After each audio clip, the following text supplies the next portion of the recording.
Guys, ito yung model tray ng 7D na ginamitan ng King Humus Plus. Yan po, nakikita nyo yung mga bunga nakabalot, no?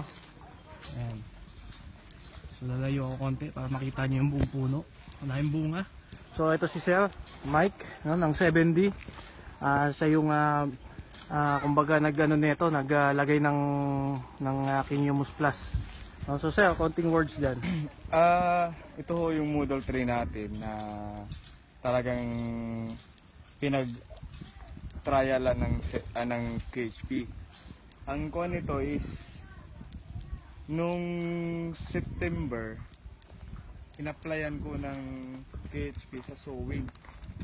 Sa isang puno, itong puno na to, nilagyan ko ng 4 kilos na, 2 kilos na na fertilizer, yung urea. Hinaluan ko ng KHP.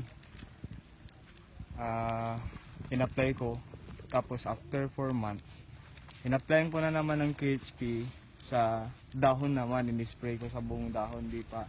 Kasama na ang flower inducing, yung calcium nitrate. Tapos lumabas na yung bulaklak nung December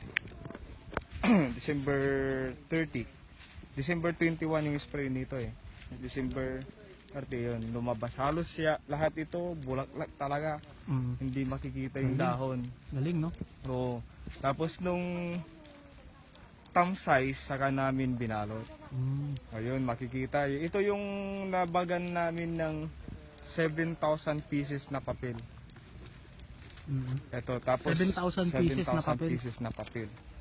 Tapos nung sa init ng panahon, tapos medyo El Nino nga tayo ngayon. El Nino, makikita rin na ang dami pa rin natira. Yun nga lang yung iba, hindi na masuportahan ng puno dahil sa kapos na sa tubig. Kaya yung iba nagbawas na rin. Kailangan din magbawas ang mangga para hindi rin siya mahirapan. Eto, for harvest na, estimated na makukuha is 50 kaing. 50 kaing? Dahil lang sa King Humus Plus? Dahil sa ayan, King Humus Plus. King Humus Plus. So sir, ma-recommend nyo ba yan sa mga nagmamangga? Lalo sa mga kasama kong nagmamangga, subukan po natin. Napakatipid ho. Tsaka 100% organico. Yes. Napakatipid niya. Kung sakali, kung may iba pang katanungan sa pag-apply, contact nyo lang kami, yung 7D, tapos Team Achilles. Contact nyo lang kami para maituro namin yung proper na application. Nakakasigurado kayo, napaka-efficient, napaka-mabisa, epektibo talaga. Hanggang po. So yan sir, si Sir Mike ng 7 Dumaralos o Pangasinan. No, yan yung 7D o Pangasinan. So once again, I'm Koy, Kita Kits, RYI office. Ayan, Hello, I'm Ray Molinis from Rising New Era International, King Humus Plus. Hi, I'm Michael, my King Humus Plus. Yes. Power. Just grabe guys, oh. Ano pang hinihintay nyo? No? Ito parang maputol na yung sangan nito sa dami ng bunga.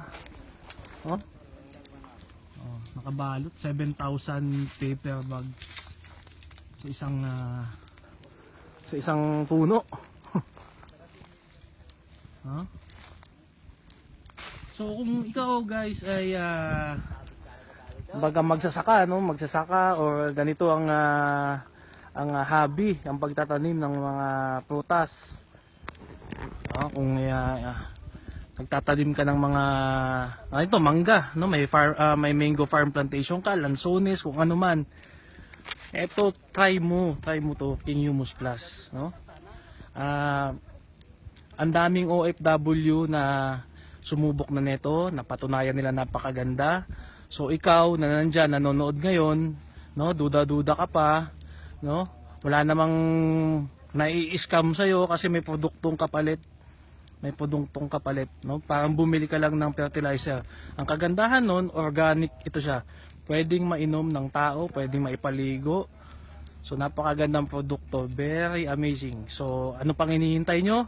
Kontakin nyo lang po kami at saka try nyong mag-shift from synthetic fertilizer, shift kayo ng organic na King Humus Plus, no? So guys, yun lang at magtatanghalian muna kami, ha? Okay, power!